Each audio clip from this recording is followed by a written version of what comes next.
Yesterday, to me, it looked like an abortion of fire and muck, as Goethe would say. Would he? Did he? He did, yeah, in Dr. Faustus.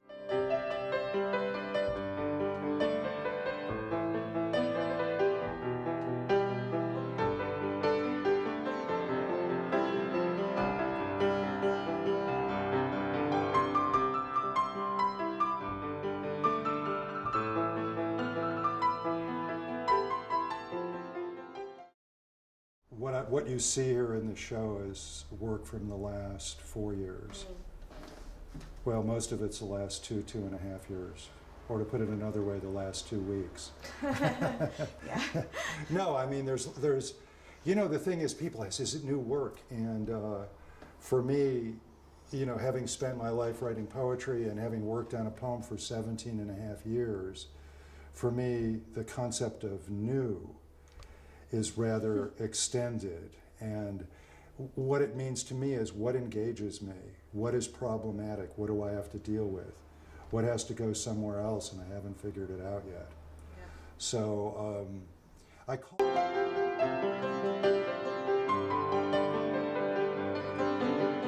shoot. Yeah, so walking around here, I noticed a lot of your art is kind of out of this world, outrageous, and then there are some pieces that felt like they were anchored in reality. And I'm wondering if you can speak to where you start. And hopefully this will come through, but just to help the viewer who's seeing it through the camera's eye, that's an elbow, a tattooed elbow. That's a shoulder, a tattooed shoulder, and the hand is coming up. There's a face right there, eyes, nose, mouth, ear. And then passing through this individual is this canal on this side. This guy's leaning on a bench, and behind him is a street and a sidewalk, and the canal goes off to a fjord. So it's in Denmark. And it's called Tattooed Musician Leaning on a Bench by a Canal. I've done 3 or 4 versions of this. The mouth is kind of bleeding into the canal, and I tried for 5 weeks to do something where I actually show some restraint in the color department, since so much of my work, as you're about to see, dives into saturated colors. And so what I just try to do is just kind of very, you know, try to stick as closely as I can to platinum, lead, silver, and then with this one, just little light touches, little pale diaphanous touches of color. So this, to answer your question, Emily, this is, you know, this started with something. This young man wandering up the Danish coast was just generally trying to find something to anchor himself to. So this piece leaves me a bit dizzy. I feel like I'm looking at sort of an aerial projection, but then the picture plane sort of splits in two for me, and I see the image of a woman sort of split, flanking either side of the trick shapes. So I'm wondering what your thoughts in creating this were and how you started this piece. I started with what you see, that kind of pale, almost pink brick look that's in the background. And I had this kind of double image of this woman. Her eyes are looking right out at us, looking back at her. And at the same time, this kind of geometric patterning, which is, for me, it's almost like musical notations or a Frank Lloyd Wright stained glass window, or as you said, an aerial view. It's like kind of looking down from a satellite. And this one, of many others that I see here, seems particularly constructivist. It reminds me of Rodchenko. Ah, yeah. When I was in Paris in the 90s, I was at the Louvre and I walked through the basement. And there were these gorgeous marbles that Michelangelo had made called slaves. And they were just huge, unfinished, great hunks of stone. And then these people coming out of it, and each one of them, like they were carrying the stone, and they were unfinished. But they were sort of, in a finished way, unfinished. So anyway, about a year ago, I started thinking, well, if Michelangelo can do it, why the hell can't I? So this is called Study for the Slave series. This piece again, like the one that I saw downstairs, it, especially with the color play that you're using, it sort of, it pops off of the picture plane, like sort of pops towards me, but it's how you've treated color, it's quite diffused, so it feels soft and inviting, and I want to know this person. God, it's a portrait, a profile, but I wanted action. So I kind of carved into the head and made the hair, the beard, you know, kind of the surface, and then the, you know, the reds that are kind of tucked in and behind it to be the movement. I was thinking of that river in hell, the river of fire, the phlegathon, it's the river of blood. And I wanted that in there. I scarred him a little bit with that jagged green line over his right eye there. So Roger, did you do these at the same time, or? Yes. Yeah, Yes. the same night?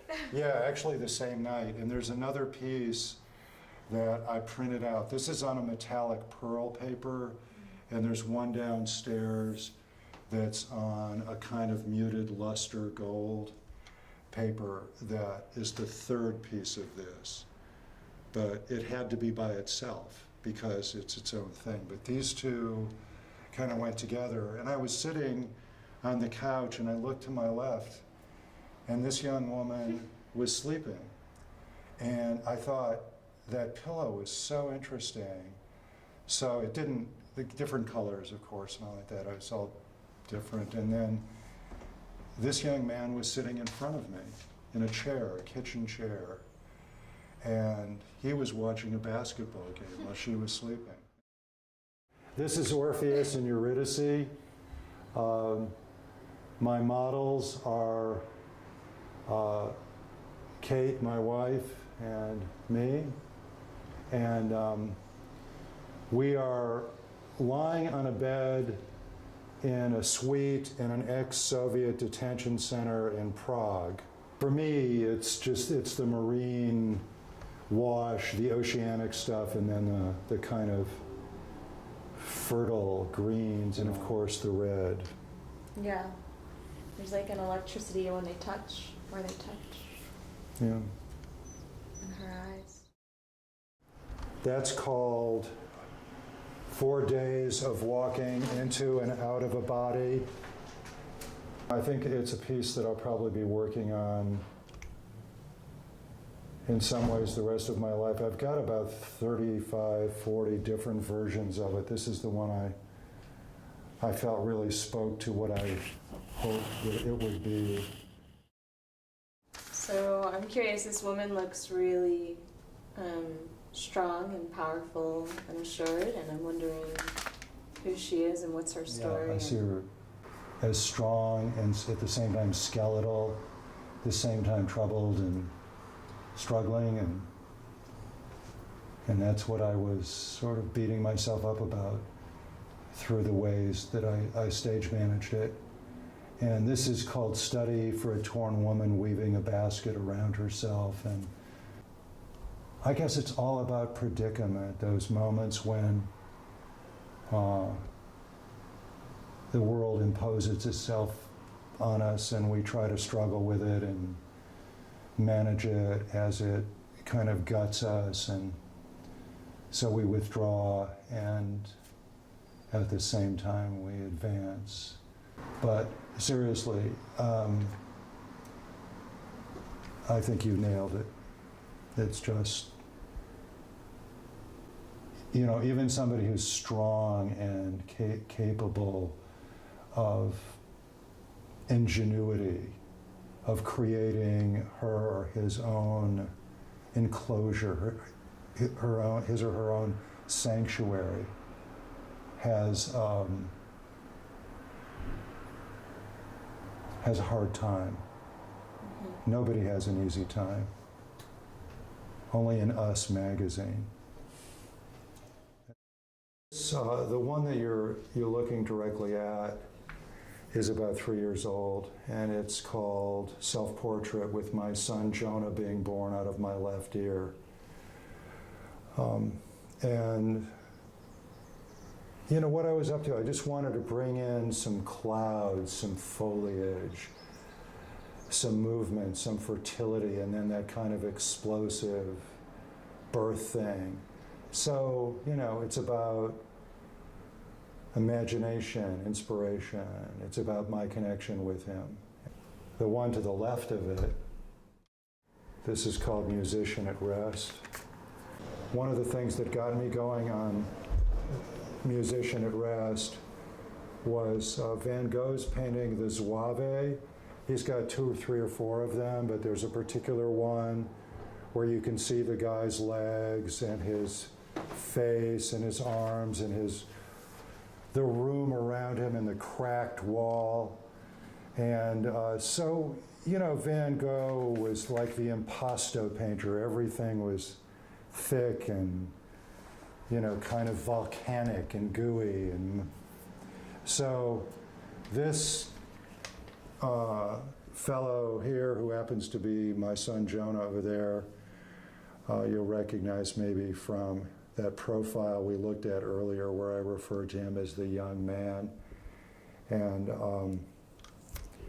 so this was great fun just because there was the TV in the background there to the left. Would be stage right, but to the left of his shoulder, where, I try to make it look like there was somebody shot a bullet through it and blew it up in its way. Then I created all this little paraphernalia over the window and try to make his hands look like these big, colorful X-ray mitts.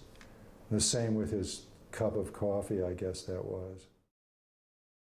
So, Roger, I see references to Van Gogh in a lot of your pieces, but here's like a very overt, obvious referential to Van Gogh. And I'm wondering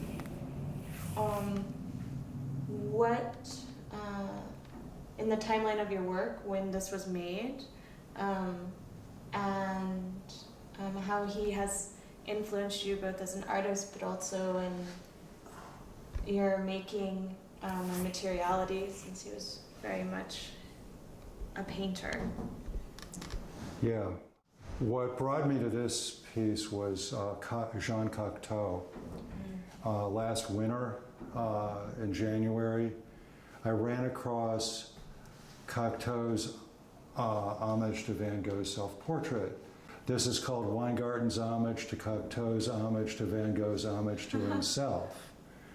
And, so I worked on one image for a while. I really like the kind of little pixie dust thing that he did, that Cocteau did, which distinguished it from Vincent's piece. And then I thought, what would happen if I grew the palette? If you look at his face, it's almost fossilized from above the chin whisker mustache part. And, that glare is so intense. And so I quadrupled him and turned him into something of a cartouche, of a framing mechanism for the centerpiece, which is all about wood and those gnarly, caterpillar-like workers' hands.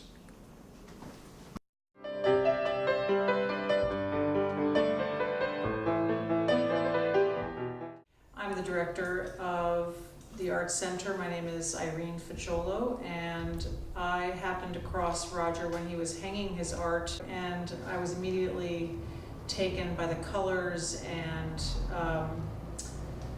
the compositions of his work, and spoke to him about potentially having an exhibit at the Arts Center where we started to expand our public art displays. He was enthusiastic about the idea and came to visit. We started talking about having a solo art show that would kind of encompass one whole half of the building. It's an old convent and elementary school, and the whole convent side of the building is now filled with Roger's work. His work is going to be hanging for the remainder of the summer, and we're really enjoying having it here.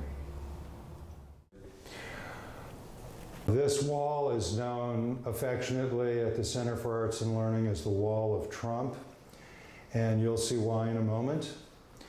But starting here, I've got 3 or 4 pieces in a kind of Narcissus series, and I wanted to do one where it went kind of the opposite of the traditional view of Narcissus, where he looks down on the pond, sees his reflection, falls in love with it, and then drowns. And so this one, which is called Blue Narcissus, this individual, me, is looking at my reflection, but this painting, but seeing it from the back of the head.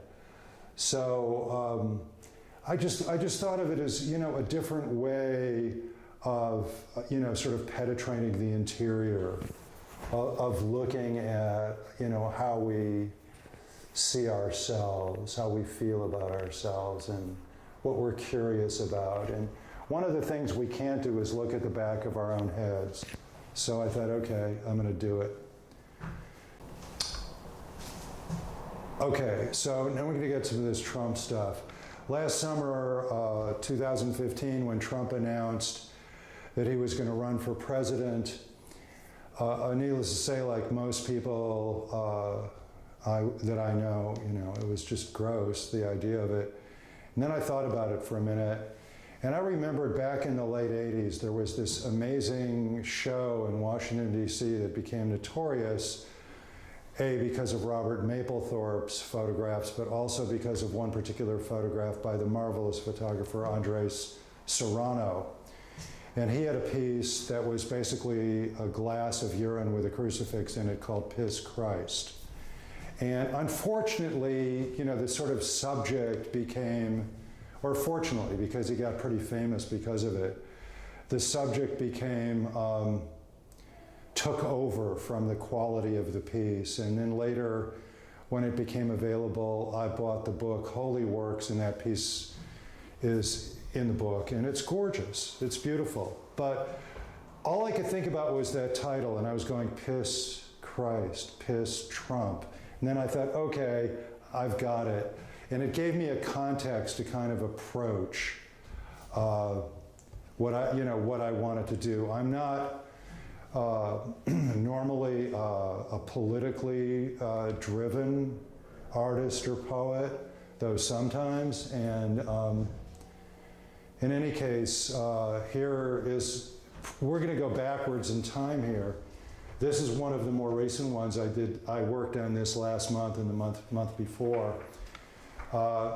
If you haven't heard of Oscar Wilde's novel, The Picture of Dorian Gray, it's about a painting that looks uglier and uglier, and a guy who's not a very good person. In fact, he's a horrible person, who looks more beautiful all the time. And at the end of the book, they switch places, and he dies looking horrible, and the painting looks beautiful. So I wanted to sort of bring that to Trump's doorstep, and at least a theme of this. And so this is called The Picture of Hyperborean, which means mythical, and of course resonated for me with Dorian. Gazump, the picture of Hyperborean Gazump. Gazump is a real estate swindler. This little beauty is the Donald zombie head, and I think it kind of speaks for itself. And in both cases, like in the case of the Hyperborean gazump, I wanted to bring out the soul of that individual, and then this kind of in between the afterlife and the life, the zombie. Not much of a zombie fan, but this was irresistible. And then up here, this is called Trump's clitoris, and the vaginal dialogues piss Trump. Kind of threw it all in, and he's such a misogynist and has said such horrible things, well, about everyone and everything that catches his eye. So I basically put his two ears together and gave him a female sexual organ, so that, I kind of felt like some little justice there. This is the show's title piece. It's called Nightsong with Parasol. An old friend of mine, when I sent her this image, wrote back to say that she was traveling on the Yangtze River with her two children. And she said, minus the parasol, that's what she was looking at going down the river. There was a wonderful naturalist in England in the early part to the middle part of the 18th century named George Edwards. And I got a couple of notebook pages of his with his penciled in writing on the bottom. And I don't know if you could see it or not, but there's a bird with a very long beak, kind of a woodcock or something like that. And then this other kind of, partridge, some sort of French named bird, and which I did in a couple of different ways facing each other and made them all kind of symmetrical. And when I first did this, I did it large, and then I had this frame, and I thought, what would happen if I melded the two? And I reworked it a bunch so that it looked kind of like embossed cuneiform and had this antique kind of gold and brickish looking copper stuff working. And then I played around with some birds, and we're gonna look at one of my other bird pieces before we're done. So this is the first piece of sculpture that we're looking at. There are 4 pieces in the show. This is called conductivity discontinuity. It's where energy lines cross on the Earth, and supposedly where those lines cross, these, important monoliths like pyramids, for example, are situated. What I was doing was seeing all these disparate pieces as all of a piece. And as we head upward is an upside down brass spittoon that my wife's great-grandfather made my wife's mother clean once a week when she lived with him for a year. It actually works, and conductivity, discontinuity everywhere, it really doesn't do anything when it turns. This piece is called Blue. It's a woman. I basically erased her with a lot of blue, and I just wanted suggestions of her beauty and she's kind of looking out, a romantic poet thing, standing at the edge of the ocean or something like that, looking at infinity and contemplating the universe. But what was, fun for me and really kind of hard to make happen was I turned her right arm into a branch, a bare branch. I have a series called the Audubon Variations. Some of you may know James J. Audubon, early 19th century naturalist. One of his great accomplishments, if not his greatest, was Birds of America. And I just decided that even though he and I lived in different times, that it was time that we collaborated. So with his permission, I did the Audubon Variations, and I picked 34 pieces from the 500 or 400 and some, however many there are, that moved me and seemed like something I could work with, and brought a lot, just brought my piece to the project. I mean, he shot the birds, he posed them, drew them, painted them in the field, gave them, a modest bit of background, and then I got to play with it. And hopefully when he comes back among us, he will be pleased with the result. Maybe you've heard kids come home and say it's opposite day, and they contradict everything you say. And maybe when you were kids, or maybe even as parents, whatever, you were playing a car game as you were driving someplace called I Spy with My Little Eye Something Green. So I decided on a title. It's Opposite Day, or I Spy a Lazy Susan in My Little Eye. And so all of these pieces rotate, and there's all kinds of titles and little mixed up images in them. This one has meditation of a 17th century Tibetan monk.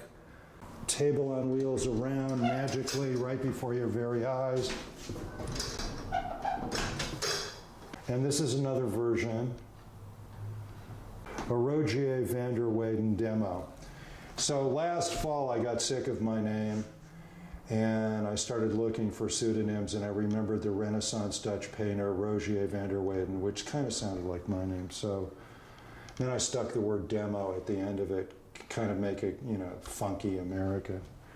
And then it pleased me for a while, so I could kind of forget my name, which is sort of the pleasure of writing or painting or doing any kind of artwork or sculpting, that you lose yourself in the work. And then magically we turn step by step. Okay. Same thing, same bunch of titles, but done differently. Different color scheme, different kind of madness. Bunch. If you look at it, just concentrate on this shape. Looks like an elephant's head, doesn't it? Do you see the elephant, the trunk, the mouth, the head, the eye? Mm-hmm. Okay, you see that. Now just concentrate on these kind of paisley little brown, yellow framed spirals, which looks like a kind of mollusk, a kind of clamshell or something. So it's really three things, those two, and then the part that kind of disappears into it is this nude that I paisleyed into the head of the elephant. And that's all she wrote on that one. It's called Five-Face Self-Portrait ? And you'll see why in a minute. So let me show you each face. Face number 2. And the kind of cartouche frame around it is it's a brass mailbox cover from an apartment in New York City. That's an old brass plumb bob. These two eyes are brass drawer pulls, and behind them, these are two, I think they're called escutcheons, keyholes. They're cast iron, and they've been kind of painted or tinted copper. And then the one next to it, the first one, well, you can see this in a variety of ways. One is that the face is right here, is just the lion face, and that's just some wood butcher cut up some mahogany furniture, and I got a couple of little pieces. And the cravat is an old key from a Victorian doorbell. And then what kind of do double work as both breast plates and eyes are more of these drawer pulls. And this kind of penis nose is an old glass insulator from an electric wire or something like that. And then just sort of as an Adam's apple or as a little grace note here. It's an old Oddfellows with the all-seeing eye or evil eye or whatever, however they saw it. It's kind of a medallion.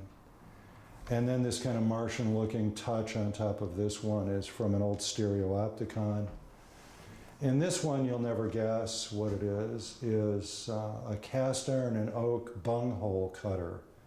I see the face as a kind of baboon face, just kind of a long face with a nose and a little baboon mouth. And this is a woman's maybe 100, 125-year-old belt buckle, an Oddfellows belt buckle. And then from the eyes, this side, I've sort of had the stereopticon piece do double duty. There's a little Brahmin mark that is also an Oddfellows pin. Face number 5 is, a couple of old glass doorknobs, and then, from some old apartment, kind of a push-button face, but it just had this expression that reminded me of one of those theater mask faces. So the cravat doorbell key, the kind you turn like this, from an old Victorian doorbell that I broke, had to replace. This is the key went in here, and then the bell was on the other side of the door. And this little kind of phallic chin piece sticking out here is just an old lead plumb bob. Okay, so why the question mark at the end of the piece? Roger, about 3 years ago, came to me and he said, "Hey, I want you to look at something. I've been doing this digital art." The work just really blew me away. I mean, it was fun. It was like, Where's Waldo on acid kind of, these assemblies. And I thought they were quite remarkable. And I instantly said to Roger, "You really got something here. I mean, this stuff is just powerful stuff. And you're really taking a perspective in this work that I hadn't seen before." The sculpture, the same thing. An interesting recontextualization of these objects. Some of the objects are beautiful on their own, some aren't.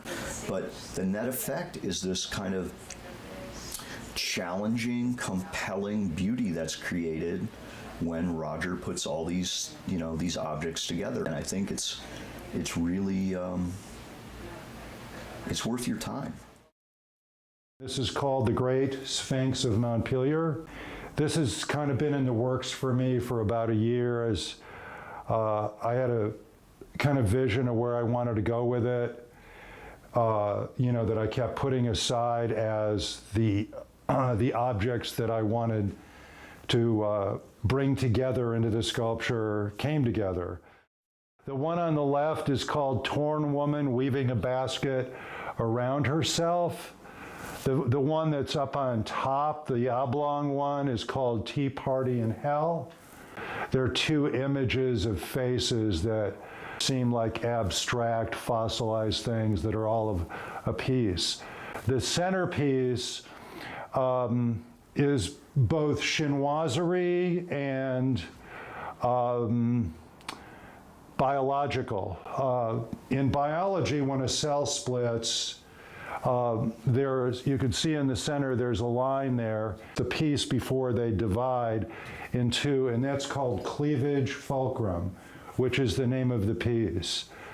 So I was seeing it as like this double porthole into this sort of seascape with the ships and the mythical figures and the birds, the cranes, whatever they are. And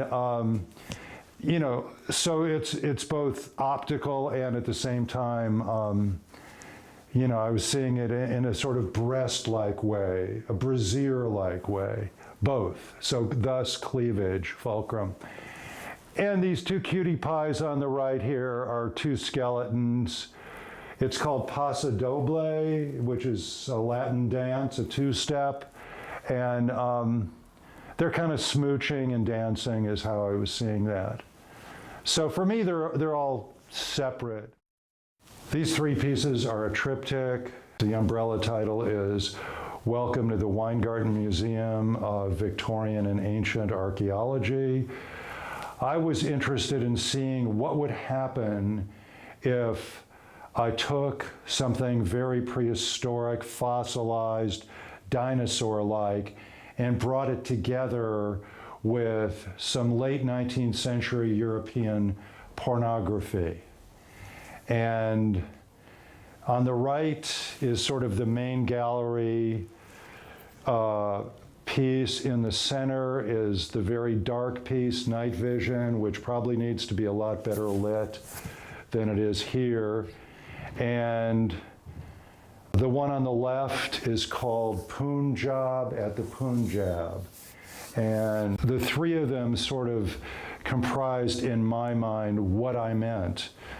And what I did, more than that, what I discovered. So one of the things that I found about European, late 19th century European pornography is that it had a sense of humor, and that there were possibilities that I could carve and work with and, you know, bring some color to, since they were all badly in some ways torn, and in other cases just almost semi-obfuscated images.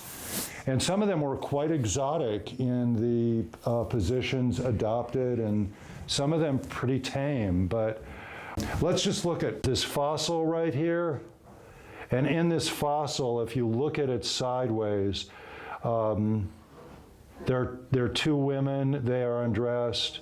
One is sitting on the floor, the other one is sitting on a bed, and the one on the floor has her head and shoulders between the legs of the other woman, and they are looking at what was the camera.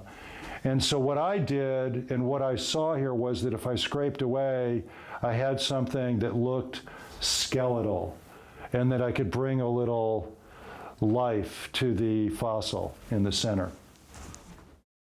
Vivaldi's The Four Seasons. It's always something that I wanted to do visually. I have two pieces that are both called Fall 1913, which was just before World War I. This particular piece was that moment where that burnt out feeling of the end of summer and the death that starts creeping up toward winter, where things go kind of blanched out beige and red. Got very stuck on her eyes and her hands. Tried to have her kind of swallowed up by her hair and the detritus of the season. So this is called The Ugly Thing That Almost Rejects Itself, or Bat Poet and His Familiars. And I guess we'll start with Bat Poet, this upside down figure here with arms folded, hanging from the top. And there are other upside down figures in here too, and then right side up and angled and floating heads and so forth. But here was answering the question, or trying to answer the question, was there a way to bring together my digital art with my sculpture? There's all kinds of goodies in here that are both extracted from the digital art and are, you know, assembled with brass, glass, aluminum, wood, not just speaking to the content of the whole, but how could I make, you know, artists are always signing something in the corners, you know, like Van Gogh's Night Cafe says Vincent, Le Café Nuit in the lower right corner. Before hubcaps were hubcaps, they were grease caps. They were these little things that went on the wood and iron wheels. And there was a company called Marmon, and that company made a car called the Marmon Roosevelt. So I took the M, put it upside down, put the R here. So I signed it with my initials with these grease caps. And then I hung in a kind of genital-like way this old Oddfellows set of awards and badges here. The main kind of blue flow that you see coming through here are from torn up prints toward the final draft of a piece that I just finished a few months ago called Blue, which is a nude.